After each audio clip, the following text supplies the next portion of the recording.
Chers élèves, bonjour, je suis Ndjekoskajimbe Patrice. Bienvenue à la suite de notre cours sur la tragédie du roi Christophe, œuvre illustrative du thème La conscience nationale, destinée aux élèves des classes de terminale.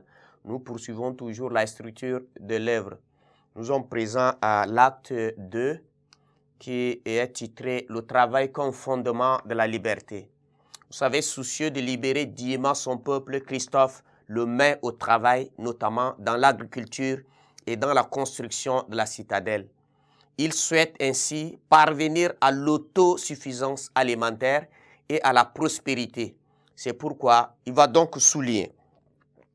La vraie question est que nous sommes pauvres et qu'il dépend de nous d'être riches, que nous avons faim et que des terres sont là, qui n'attendent que des bras et notre volonté.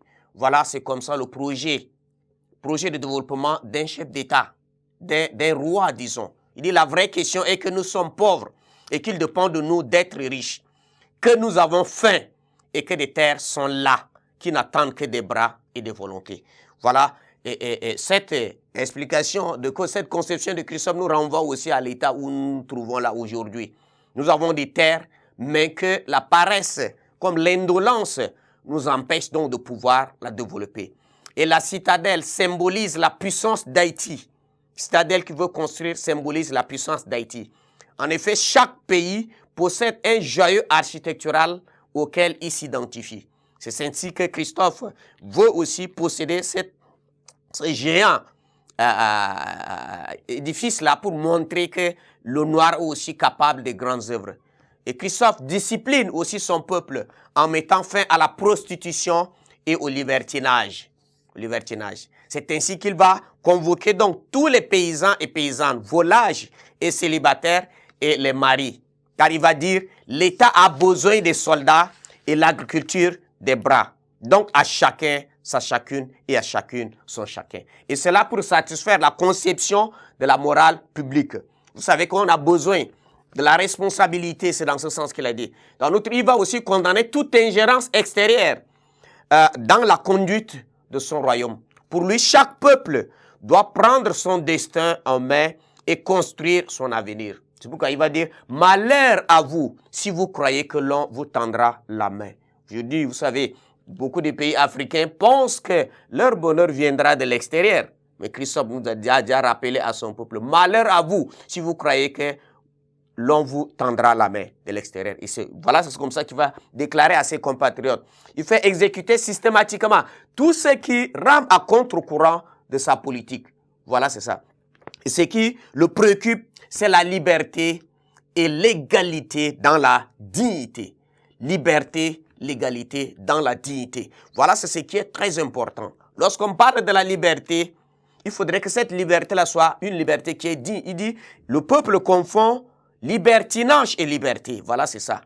Et l'égalité, lorsque nous cherchons la liberté ou soit l'égalité, aujourd'hui, Christophe met l'accent sur le travail. Pourquoi? Parce que longtemps, le peuple noir a été asservi.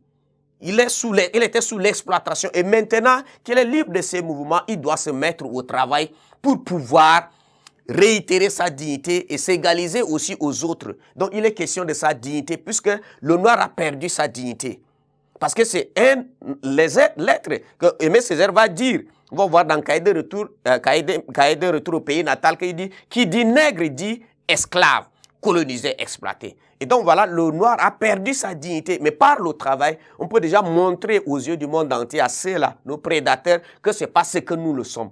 Voilà, c'est ce que Christophe veut déjà amener son peuple à comprendre. Ce qu'il dit, le travail est le fondement de la liberté. Lorsque nous sommes libres, nous pouvons déjà être libres partout pour ne pas attendre à ce que les gens nous tendent les mains et par conséquent, nous devons nous mettre au travail. Voilà, c'est ça. Vous, en tant qu'élèves, chers compatriotes, tous, nous devons nous mettre au travail. Par le travail, nous sommes capables d'assurer notre dignité. Amadou Koné disait, le travail, même s'il ne nous libère pas, garantit notre dignité.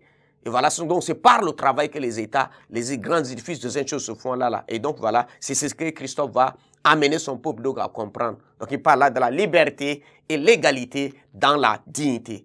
Et donc le travail est un fondement de la liberté et le travail est un garant aussi de notre liberté. Merci de votre attention.